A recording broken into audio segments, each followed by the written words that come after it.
לא לפחד, השם אלוקיך הולך איתך. עם ישראל לא מפחד, השם אלוקינו השם אחד. Bonjour à tous et bienvenue dans votre émission du vendredi, l'univers de la Yeshiva. Nous sommes ce matin une nouvelle paracha, la parachat Ki Tisa, et nous avons avec nous la chance d'avoir le Rav Raphaël Halimi qui va longuement nous parler ce matin de l'effort de la personne. Vous savez que l'arche d'alliance qui se trouvait dans le sanctuaire contenait les premières tables de la loi, celles que Moshe brisa, ainsi que les deuxièmes tables entières quant à elles. Ces deuxièmes tables ont été transmises par Dieu à Moshe avec tous les détails des 613 commandements, ce qu'on appelle aussi la Torah orale, et tout cela a été donné le jour de Kippour.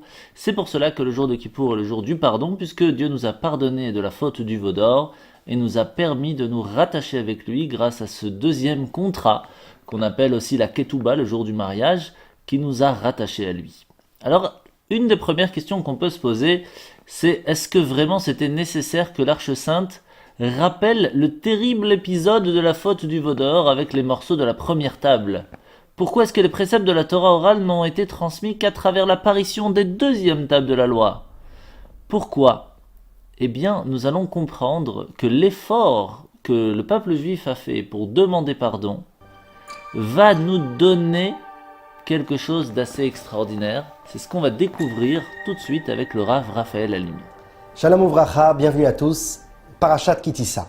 Alors cette semaine, nous allons rappeler quelques faits historiques depuis la sortie d'Égypte des enfants d'Israël jusqu'au don de la Torah, de l'année 2448 depuis la création du monde. Cette année, le 15 Nissan, le peuple juif s'apprête à sortir d'Égypte et Moshe Rabbeinu, lui, est affairé à rechercher le sarcophage de Yosef. En effet, Yosef, 210 ans plus tôt, avait fait promettre à ses enfants qu'ils le feront monter d'Égypte vers Israël avec son cercueil afin de l'enterrer enfin en Eretz Israël. Mais pendant ces longues années d'oppression en Égypte, il restera en Égypte afin de soutenir moralement et spirituellement le peuple juif. Et les Égyptiens, pensant que Yosef était un dieu, l'engloutirent dans le Nil. Alors Moshe Rabbeinu inscrivit sur un morceau de bois le nom d'Akadosh Baruch Hu de 72 lettres, ce fameux nom ultra puissant qui permet d'avoir des pouvoirs et des incantations en quelque sorte magiques. Et dessus, il inscrit également que monte le taureau, car Yosef est comparé à un veau, à un taureau dans la Torah. Il jeta le morceau de bois dans l'eau et Moshe Rabbeinu put le prendre pour l'emmener et l'enterrer en Eretz Israël. Pendant ce temps-là, un jeune homme fougueux et sournois s'empara du morceau de bois et il le cacha dans ses affaires. Quelque temps plus tard, lorsqu'il se retrouve face au mont Sinaï, après avoir reçu les 10 commandements, en tout cas les 2 premiers de la voix divine et les 8 prochains de la voix de Moshe, et bien après avoir entendu les 10 commandements, Moshe Rabbeinu s'apprête à monter sur la montagne pendant 40 jours et 40 nuits pour recevoir tous les détails et toutes les lois et les préceptes qui vont suivre les 10 commandements. Pendant ce temps-là, il promet aux Juifs qu'il descendra à l'heure, et bien sûr Moshe doit accomplir sa promesse. Mais le peuple juif compta malheureusement le jour de sa montée dans le décompte des 40 jours. Le fait est que le jour où Moshe Rabbeinu devait descendre, eh bien le peuple juif pensait qu'il devait descendre un jour avant. Et ils le s'enquérèrent et ils ne le virent pas descendre. Bien plus, le Satan, chez Mekadreg, Bisman Sakana, le Satan, le mauvais penchant, eh bien, accuse au moment d'une faiblesse et d'un doute qui était donc vécu par le peuple juif à ce moment-là, prit l'apparence de Moshe Rabbeinu, se mit dans un cercueil et descendit de la montagne sur un nuage. Le peuple juif vit cette scène et même Aaron, qui avait échappé l'esprit divin à ce moment-là, fut tous abasourdi de voir cette scène.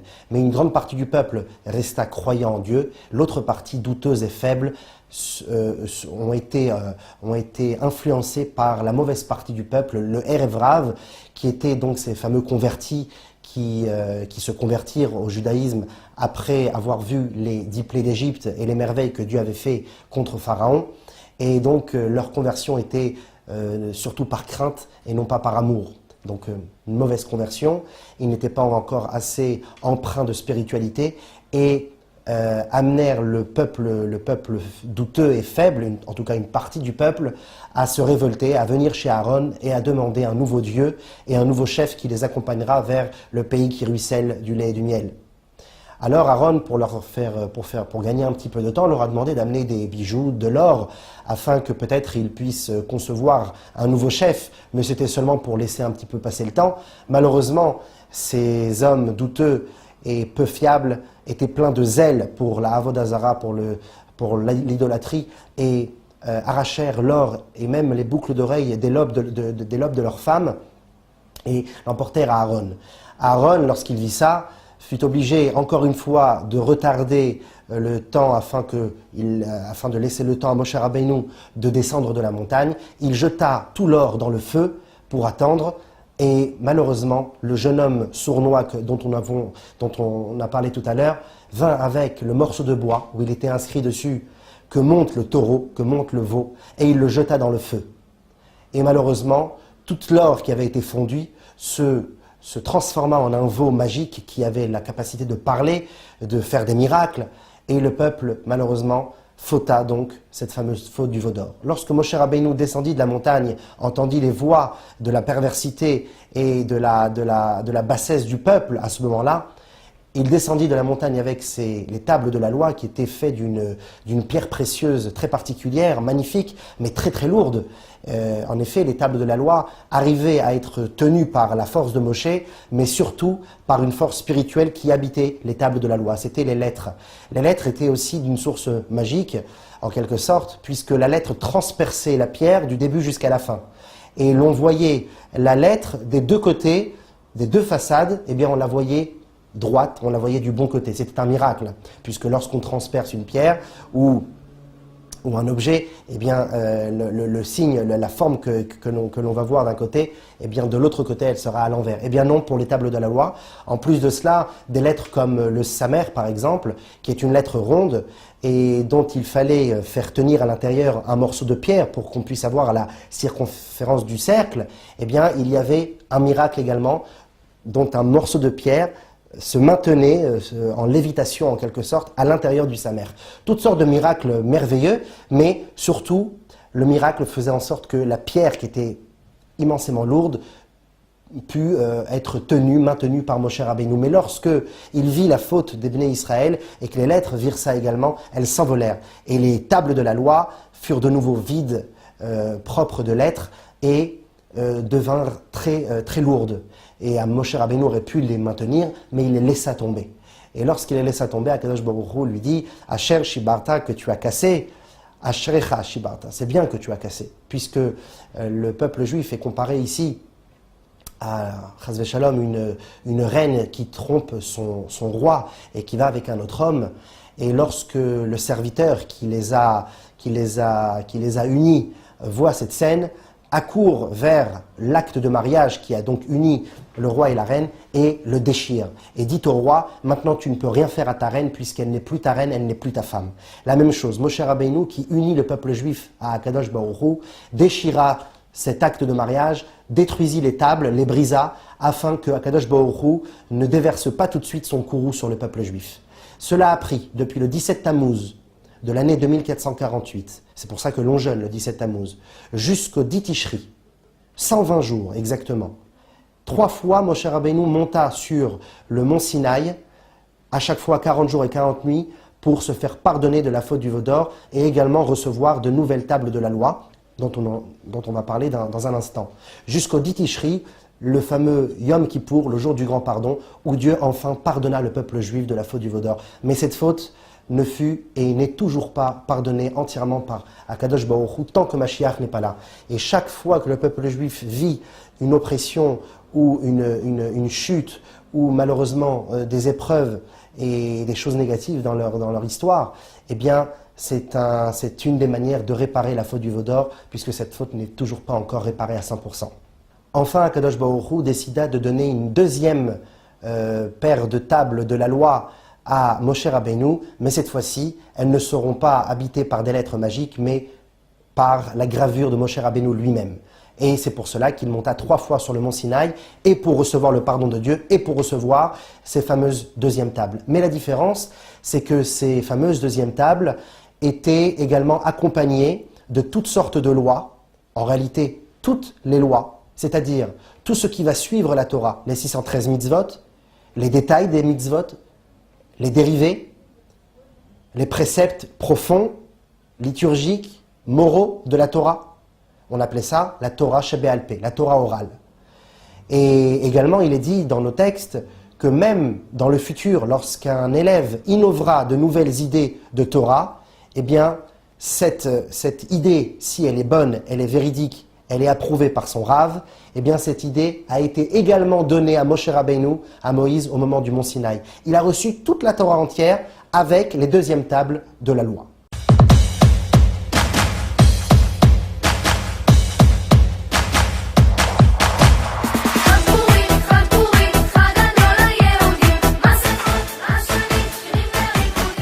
Et oui, c'est bien la fête de Purim qui arrive ce mercredi 20 mars 2019. Une grande fête de Purim est organisée à la salle de la ferme Oleken, au 212 rue Hollebeck à 1630 Linkebeck. Et ce sera donc mercredi 20 mars 2019 à 18h15 avec un grand spectacle de marionnettes de Moïchele Animation qui viendra spécialement de Paris pour vous, parents et enfants. La lecture de la Megillah sera à 19h30 suivie du buffet de Purim. L'entrée, le spectacle, la lecture, le buffet, tout est gratuit, venez en profiter et vous pouvez toujours avoir des renseignements au 0484 969 303. Je vous rappelle donc la grande fête de Purim, mercredi 20 mars 2019, 18h15, spectacle de marionnettes, 19h30, lecture de la Megillah suivie du buffet. Purim Sameach.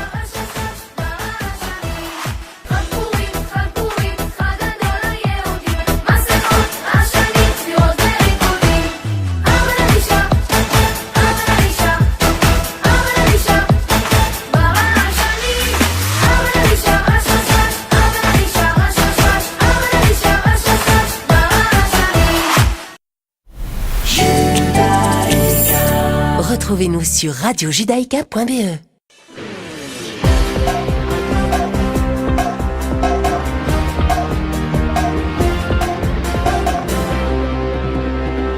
Nous revoilà avec le Rav Raphaël Halimi ce matin sur Radio Judaïka. Nous parlons de l'effort de la personne, comme nous avions posé la question il y a quelques instants. Comment est-il possible que l'Arche d'Alliance venait nous rappeler le terrible épisode de la faute du veau d'or, alors que, tout simplement, on aurait pu recevoir la Torah orale et tout dans la première fois. Et on voit que non. La Torah orale nous a été donnée comme cadeau que à partir de la deuxième fois lorsque nous avons reçu le jour de Kippour. Et une des bases, c'est l'effort de l'homme, l'effort de la personne qui a été de demander pardon après avoir fauté. Et c'est ce que nous continuons de comprendre avec le Rav Raphaël Halimi. Il est intéressant de voir ici l'amour de Moshe Rabbeinu pour son peuple, prêt à être effacé de la Torah, comme on l'a vu la semaine dernière pour Parashat Tetzavé. Et on le voit ici également, car le chapitre et le verset dans lequel Akadosh Baruch Hu dit à Moshe Rabbeinu « Je vais effacer le peuple juif » et Moshe répond « Si tu les effaces, alors efface-moi de ta Torah », eh bien, c'est le verset et le chapitre également 32. Et en l'occurrence, le Talmud, bien des années plus tard, lorsqu'il traite ce passage de la Torah, c'est également dans la page 32. Pourquoi 32 ? Car 32 fait référence aux 3 forces de l'âme qui habitent le corps et les 2 forces de l'âme qui surplombent et qui sont plutôt élevées par rapport au corps. 32. Mais c'est surtout l'étymologie numérique de Lamed Bet. Lamed Bet qui veut dire lève le cœur de la Torah. En réalité, Moshe Rabbeinu a dévoilé son cœur, son amour pour le peuple juif, et c'est la raison pour laquelle les passages de Torah où il le montre sont les passages du 32. Également, la Torah commence par Bereshit et finit par Israël. Bereshit, tout le commencement n'est que pour la finalité. La finalité, c'est Israël. Dieu créa le monde juste pour l'amour qu'il éprouve pour son peuple Israël. Mais surtout, la première lettre de Bereshit est un bet. La dernière lettre de Israël est un lamed. Donc la Torah commence par un bet et finit par un lamed. Lamed bet, encore une fois, lève le cœur. On voit donc cet amour qui est véhiculée par la Torah, que porte Akadosh Baruch Hu pour le peuple juif, mais qui est surtout exprimée par Moshe Rabbeinu. Akadosh Baruch Hu attend que Moshe Rabbeinu fasse l'effort d'aimer le peuple juif. Mais aujourd'hui, la question que nous allons poser est surtout la suivante. Moshe Rabbeinu a donc reçu les deuxièmes tables de la loi avec tous les enseignements qui en découlent. Et à partir de ce moment-là, l'arche d'alliance qui habitait le Saint des Saints dans le temple de Jérusalem, eh bien, dans cette arche, il y avait les tables de la loi entière, celles que Moshe Rabbeinu avait lui-même écrites selon les enseignements divins, et les premières tables de la loi, qui donc, elles, avaient été écrites par Dieu, mais elles étaient pour autant brisées. Donc les tables brisées et les tables entières, plus un Sefer Torah, parmi les 13 Sifrei Torah, rouleaux de Torah que Moïse avait écrits, il en donna 12 à chaque tribu, et un, il l'offrit à l'Arche d'Alliance. La question que nous posons est la suivante. Pourquoi Akadosh Baruch Hu désira rappeler en quelque sorte la faute du veau d'or à son peuple en mettant les tables brisées, qui est ce fameux acte de mariage déchiré, un fait qui rappelle la peine et la souffrance et la faute terrible du veau d'or, eh bien ces tables brisées, les mettre dans l'arche, avec les tables entières. Première question. Et deuxième question, pourquoi toutes les lois qui assujettissent la Torah et qui découlent de la Torah, donc une grandeur, pourquoi toutes les lois de la Torah sont liées avec les deuxièmes tables de la loi et non pas avec les premières? Pourquoi lorsque Moshe Rabbeinu monta sur le mont Sinaï pour la première fois, lorsque le peuple n'avait toujours pas fauté, était arrivé à un niveau d'élévation suprême, pourquoi Dieu ne donna pas les tables de la loi à Moïse avec ce qui en découle, avec toutes les lois, les 613 mitzvot et les préceptes qui vont en découler? Pourquoi les lois et les détails furent donnés à Moshe Rabbeinu pour les deuxièmes tables de la loi, dans un état non plus de pureté extrême comme pour les premières tables, mais dans un état de faute et de teshuva du peuple juif? Cela est pour nous enseigner qu'il est bien entendu nécessaire de comprendre, d'enquêter, de rechercher, d'être attiré par la science de la Torah, bien entendu. Mais le but, c'est de pouvoir pratiquer mitzvot et d'étudier la Torah par dévotion, par soumission, par dévouement, par abandon de sa personne envers Dieu. C'est effectivement le cas des deuxièmes tables de la loi. Les premières tables brisées font référence à une étape, à un niveau du peuple juif élevé. Bachar Banu Mikol Velashon, Akadosh Baruch Hu nous a choisis parmi tous les peuples, parmi toutes les langues. Nous étions arrivés à un niveau suprême, tel que aucun peuple précédemment et aucun peuple plus tard n'atteindra. Nous pourrons peut-être, à travers cela, attraper la grosse tête en quelque sorte. C'est la raison pour laquelle l'état d'impureté que le peuple juif sombra à travers la faute du veau d'or fut racheté par une teshuva qui dura 120 jours, qui font référence aux 120 années de vie de Moïse, jusqu'au 10 Tishri, le jour de Kippour, qui est en l'occurrence cette semaine, Parashat Kitissa, semaine de Purim, et Kippour c'est Kippourim. C'est pour ça que souvent on pense que le jour de Kippour est un jour de tristesse, c'est un jour de recueillement, c'est un jour profond, mais un jour de joie profondément. Puisque la Gemara nous dit qu'il n'y avait pas de jour plus joyeux pour le peuple juif que le 15 du mois de Av et le 10 du mois de Tishri, Kippour. Kippour qui est comme Purim, Kippourim.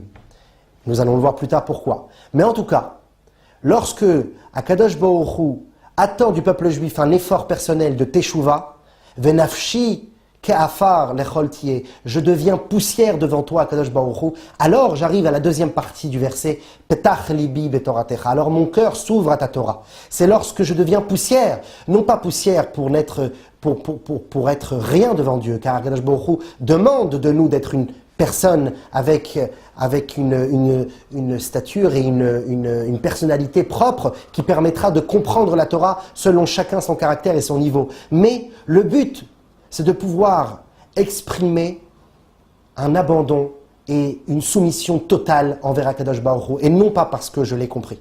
Et c'est la raison pour laquelle, dans cette arche d'alliance, était rappelée cette soumission, cette brisure que nous devons avoir, les tables de la loi brisées, dans l'arche d'alliance pour nous rappeler tout le temps de cette faute, non pas pour nous donner une rancune, pour nous montrer la rancune de Dieu, ou pour qu'on ait des remords et une tristesse, mais pour se rappeler tout le temps que le meilleur moyen d'arriver à Akadosh Baruch Hu, c'est de passer par l'intelligence, mais le but, c'est la soumission. Cependant, ce qui est intéressant de voir, c'est que dans l'Arche d'Alliance, il n'y avait pas seulement les tables brisées, ou il n'y avait pas exclusivement les tables entières. Donc, par rapport à ce que l'on a dit précédemment, on ne demande à un juif pas seulement d'être soit un intellectuel et de pouvoir s'attacher à Dieu par ses propres moyens, sa prise de conscience, son intelligence, ses émotions, etc. On ne demande pas non plus à un juif d'être totalement soumis, tel une serpillière, un esclave qui ne vaut rien, mais on demande d'être les deux à la fois. C'est de rallier deux extrêmes. Une grande valeur d'un côté, où l'homme est mis en avant, où la personnalité de l'homme a une valeur, et de l'autre côté, un dévouement et une soumission totale. Comme un enfant qui écoute et qui participe au cours de son professeur, qui suit le cours de manière très intellectuelle, avec tous ses sens, mais qui d'un autre côté est complètement soumis à l'ordre du professeur et à la discipline qu'il lui demande. Savoir avoir les deux en même temps. Et c'est également la raison pour laquelle toutes les lois et les détails de la Torah furent donnés non pas avec les premières tables de la loi, tables exquises, mais avec les deuxièmes tables de la loi. Table peut-être plutôt de second plan, plan B. Les tables de la loi numéro 2 furent telles qu'elles étaient, bien sûr, plus basses que les premières, mais plus profondément acquises par l'homme, acquises par sa tchouva, par son effort, par son retour vers Dieu. Ça venait plus d'en haut, mais ça venait d'en bas. Et c'est pour ça que toutes les lois furent accompagnées avec les deuxièmes tables. À la semaine prochaine.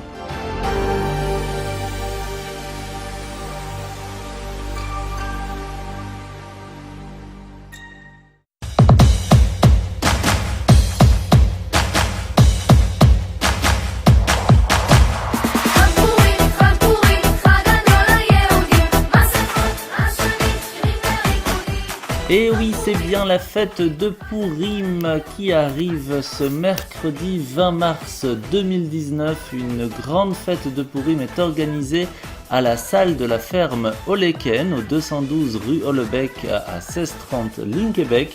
Et ce sera donc mercredi 20 mars 2019 à 18h15 avec un grand spectacle de marionnettes de Moïchele Animation qui viendra spécialement de Paris pour vous, parents et enfants. La lecture de la Megillah sera à 19h30 suivie du buffet de Pourim. L'entrée, le spectacle, la lecture, le buffet, tout est gratuit, venez en profiter et vous pouvez toujours avoir des renseignements au 0484 969 303. Je vous rappelle donc la grande fête de Pourim, mercredi 20 mars 2019, 18h15, spectacle de marionnettes, 19h30, lecture de la Megillah suivie du buffet. Pourim Sameach.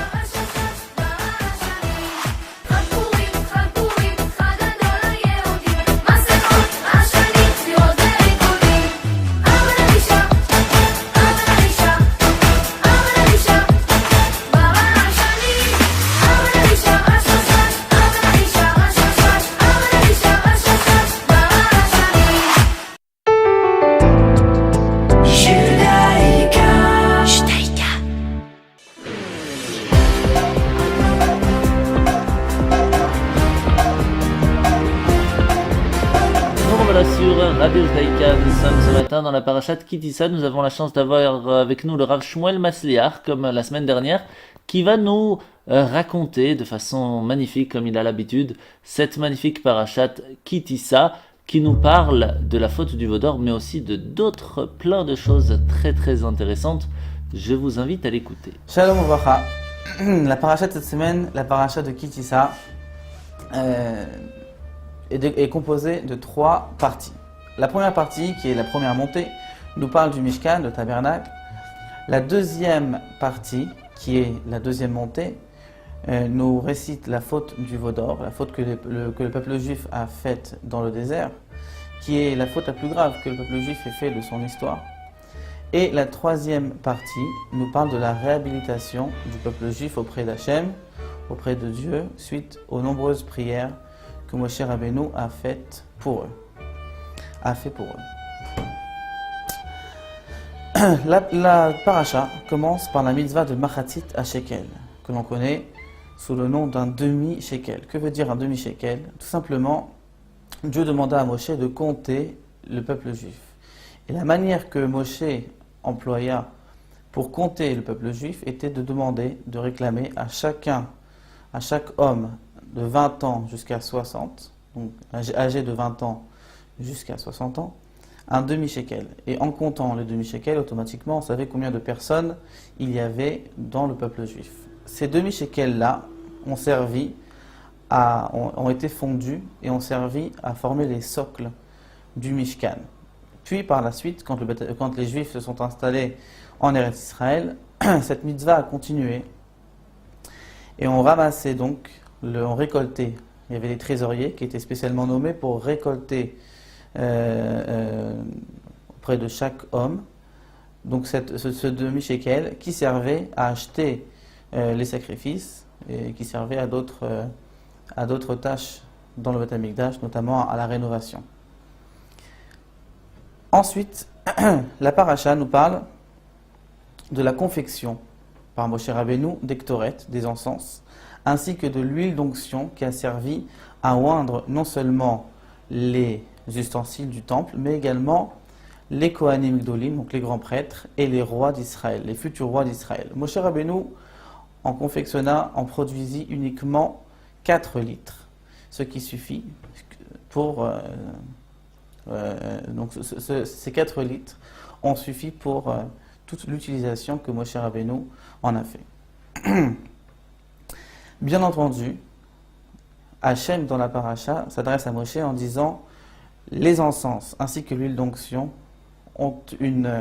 doivent être utilisés uniquement pour le Mishkan, donc pour les objets le sacré, le tabernacle en lui-même et les rois ainsi que les grands prêtres. Mais en aucun cas, en aucune manière, on aura le droit de les utiliser à un usage personnel. Ensuite, la paracha nous parle de la nomination par Moshe sur l'ordre de Dieu de Betsalel, de la tribu de Yehuda, et de Aholiav, qui venait de la tribu de Dan, qui allaient être les architectes en chef, on va dire les chefs de projet pour confectionner, pour construire et pour élaborer le Mishkan et ses ustensiles. Tout ça se contient dans la première montée. Dans la deuxième montée, on attaque la faute du veau d'or. Moshe Rabbeinu a dit au peuple juif, je monte sur le mont Sinaï pour recevoir la Torah et je redescendrai que dans 40 jours. Le peuple juif ont fait une petite erreur de calcul. Au lieu de calculer les 40 jours le lendemain, à partir du lendemain, ils ont calculé à partir du jour où Moshe était monté. Et forcément, le 40e jour, selon leur calcul, Moshe n'était pas encore redescendu. Et là, immédiatement, certains parmi le peuple juif ont commencé à douter, à avoir des doutes leur confiance en Dieu a été ébranlée. Et ils se sont dit, puisque Moshe n'est pas redescendu, c'est qu'il a dû mourir, c'est qu'il a dû décéder.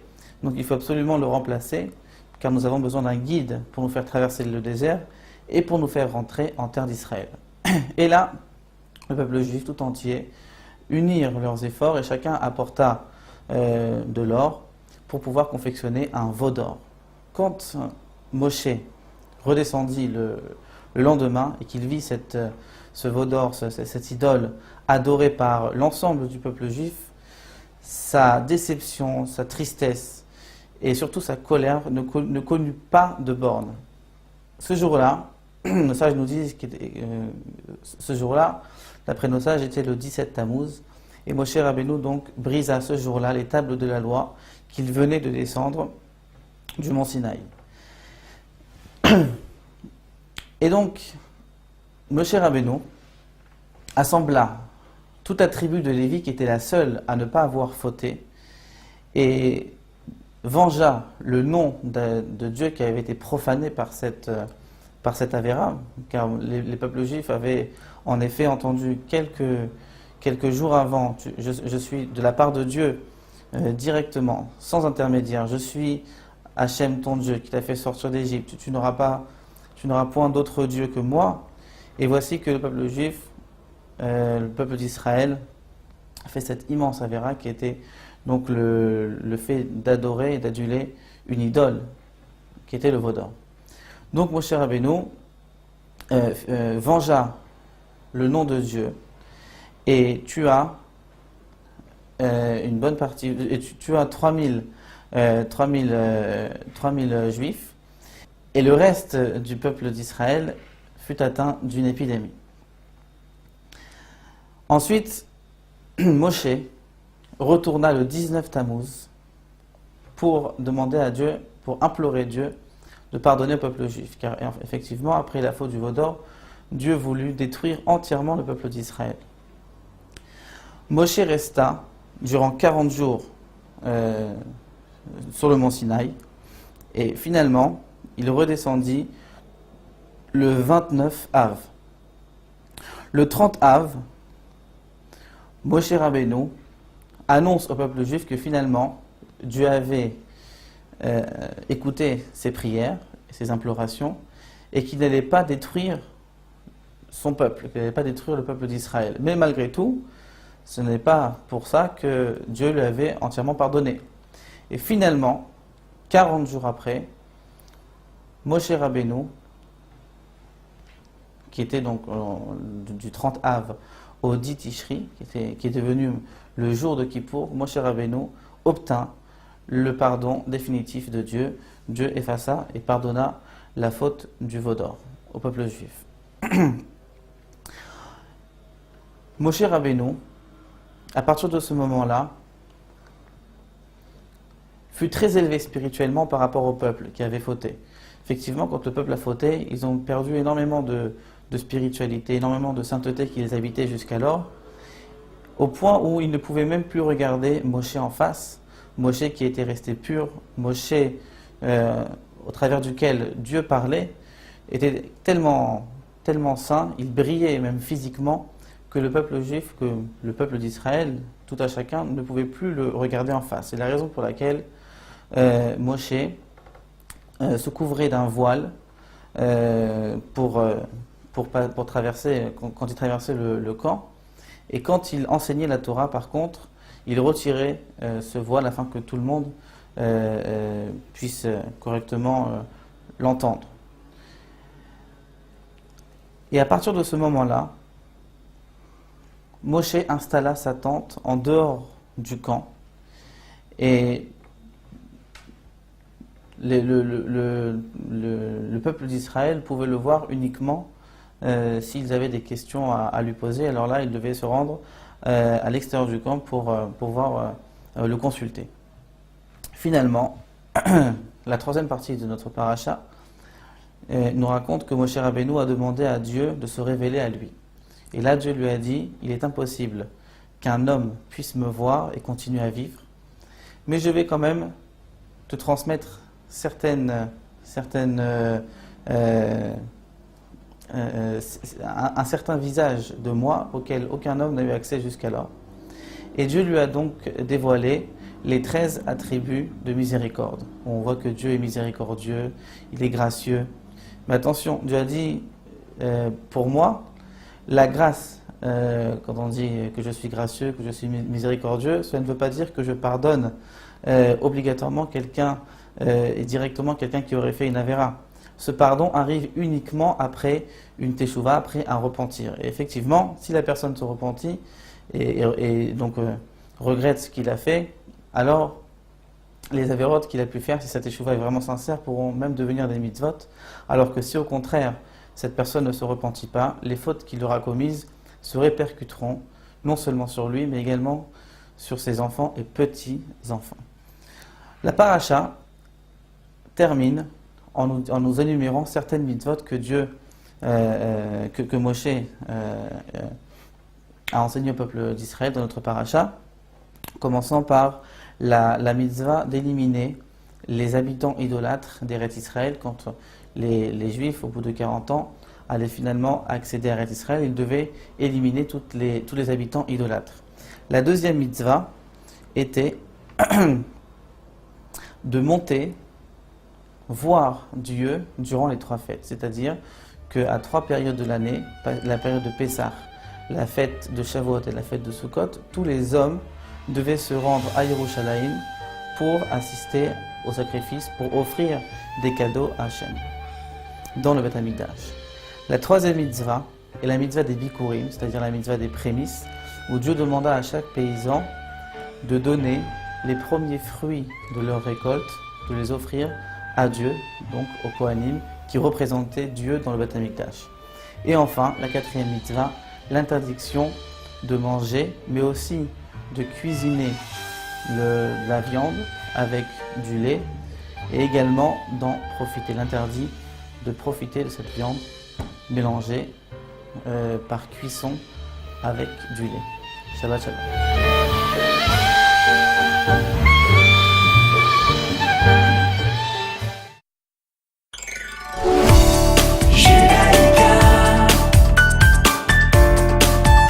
Judaïka 90.2 FM.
Hachem accède à la prière de Moshe Rabbeinu et pardonne au peuple. Maintenant, la construction du Mishkan peut commencer. Dans le camp règne une agitation peu commune. Tout le monde veut participer. Sous la direction de Betzalel et Aholiav, les tâches sont réparties.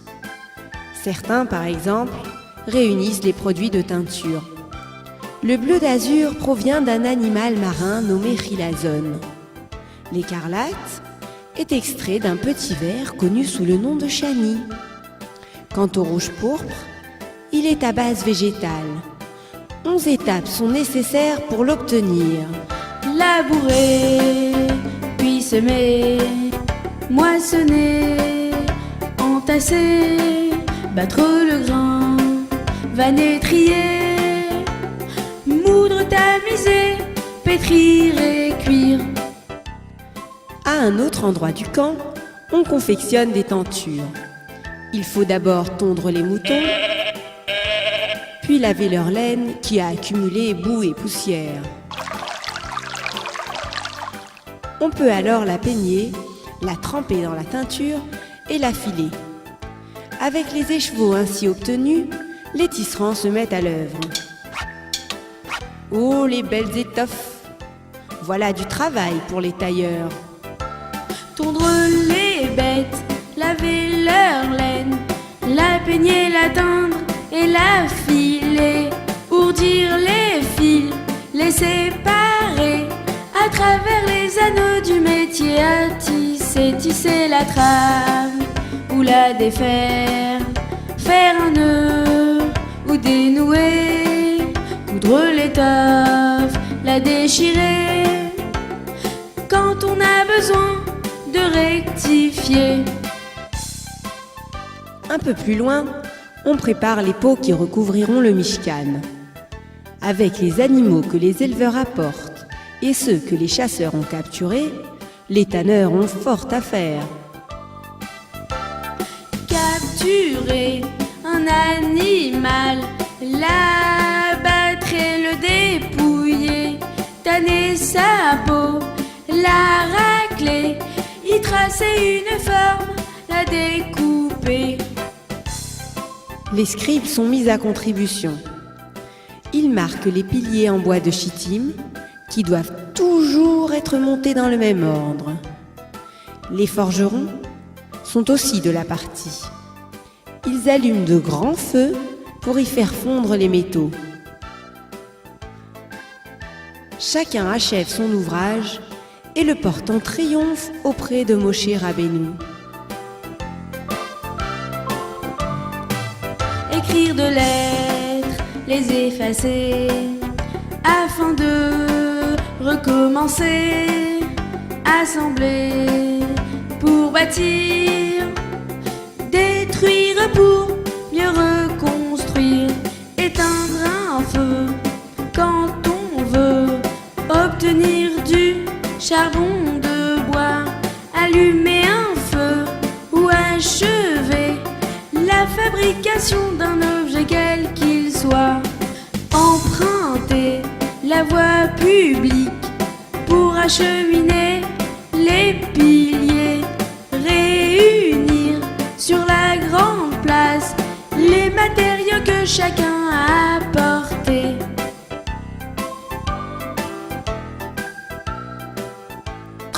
Travaux et leurs dérivés sont nécessaires pour construire le Mishkan. Quelle effervescence dans le camp! Mais que se passe-t-il? Toute activité a cessé brusquement. Le soleil n'est pourtant pas encore couché. Qu'est-ce qui peut être assez important pour interrompre les travaux du Mishkan?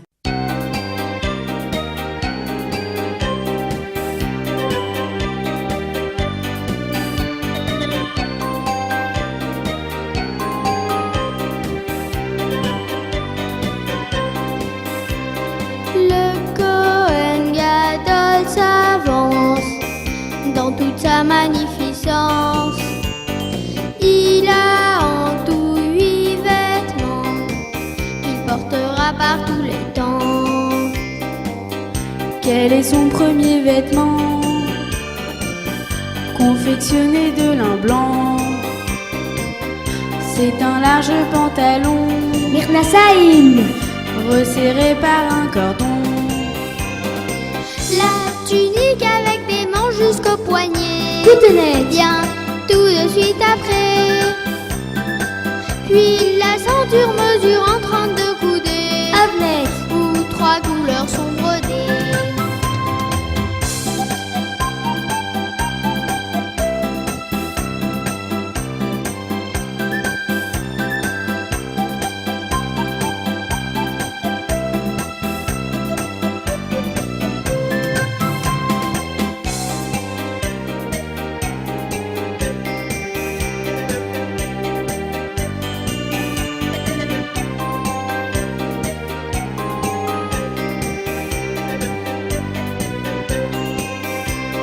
Vive notre Cohen Gadol. Il marche pieds nus sur le sol. Il inspire crainte et respect par sa beauté, sa majesté. Des grenades et des grelots sont fixés sur les bordures de sa robe en laine azur, mis à intervalles égaux. Vive notre Cohen Gadol. Il marche pieds nus sur le sol. Il inspire crainte et respect par sa beauté, sa majesté. Observez son tablier multicolore. Éphod. Vous verrez des fils d'or. De jolis motifs y sont représentés au tissage compliqué.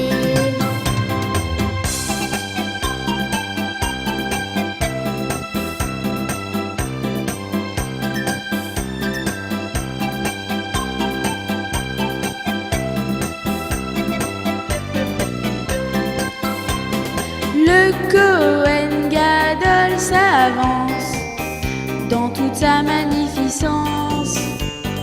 Il a en tout 8 vêtements qu'il portera par tous les temps. À chaque tribu correspond une pierre précieuse à son nom,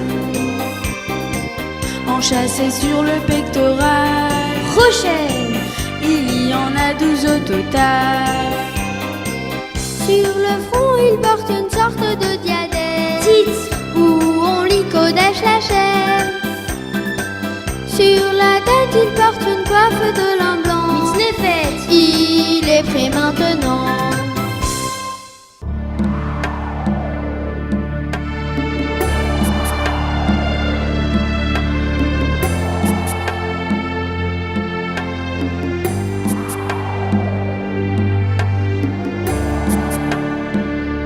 Le 7 Sivan, Moshe Rabbeinu monte sur le Sinaï. Auparavant, il prévient son peuple. Au bout de 40 jours, annonce-t-il, je serai à nouveau parmi vous. L'attente commence.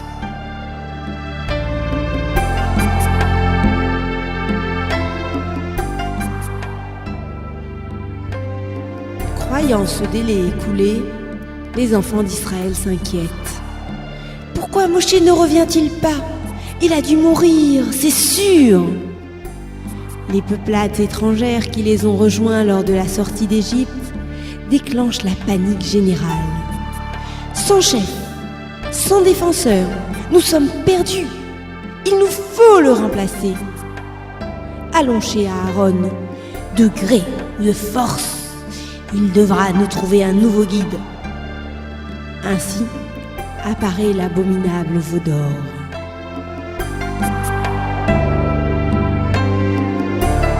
À ce moment-là, Hachem fait part à Moshe de son projet d'anéantir le peuple. Seul Moshe survivrait et sa descendance perpétuerait la lignée d'Abraham. L'heure est grave. Avant même de repartir avec son précieux cadeau, les tables de la loi, Moshe, implorant, prie pour l'annulation de ce terrible décret.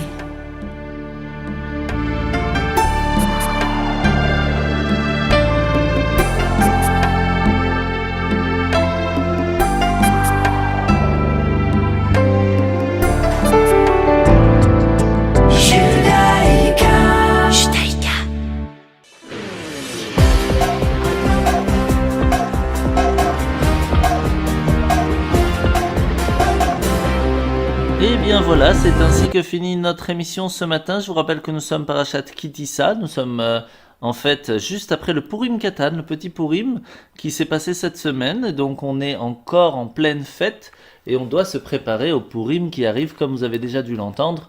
Nous ferons mercredi 20 mars, Bezrat Hashem, à la ferme Oleken, une magnifique fête à 18h15 précise pour un super spectacle de marionnettes qui sera offert pour toutes les personnes présentes. Et c'est quelqu'un de Paris qui vient, c'est Moïse d'Animation, qui vient spécialement pour vous faire plaisir. Suivi bien sûr de la lecture de la Megillah à la fin du jeûne à 19h30. Et un super buffet vous attendra donc ce mercredi 20 mars, attention, le 20 mars, mercredi 20 mars à 18h15 à la ferme Oleken de Linkebeck. Je vous rappelle que Shabbat ce soir commence à 17h53, il faudra donc allumer les bougies à 17h53 et Shabbat se finira à 19h03. Je vous souhaite de passer un très très bon Shabbat et on se retrouve la semaine prochaine. Shabbat Shalom. עם ישראל, לא לפחד, השם אלוקיך הולך איתך. עם ישראל, לא מפחד, השם אלוקינו השם אחד.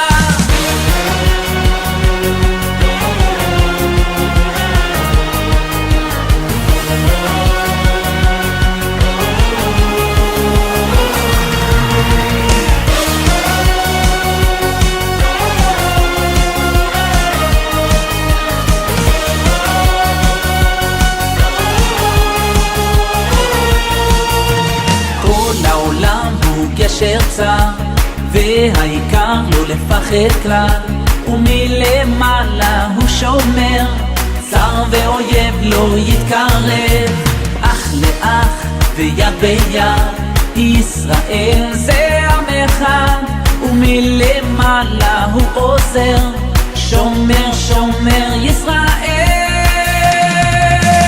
עם ישראל לא לפחד, השם אלוקיך ישראל לא מפחד, השם אלוקינו השם אחד. עם ישראל לא לפחד, השם אלוקיך הולך איתך. עם ישראל לא מפחד, השם אלוקינו השם אחד.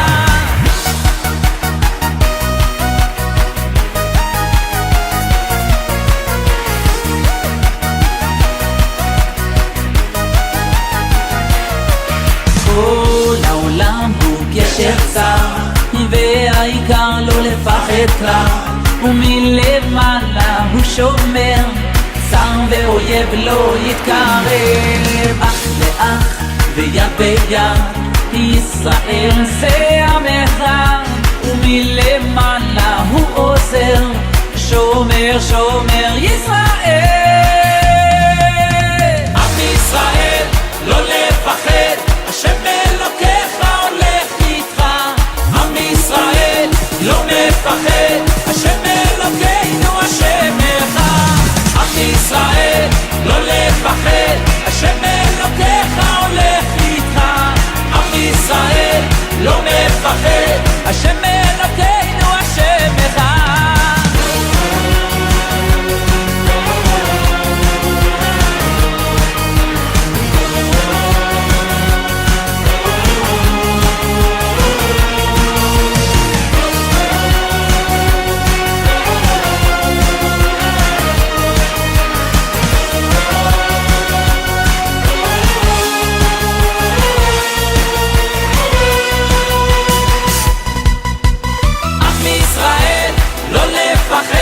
השם אלוקיך הולך איתך. עם ישראל לא מפחד, השם אלוקינו השם אחד. עם ישראל לא לפחד, השם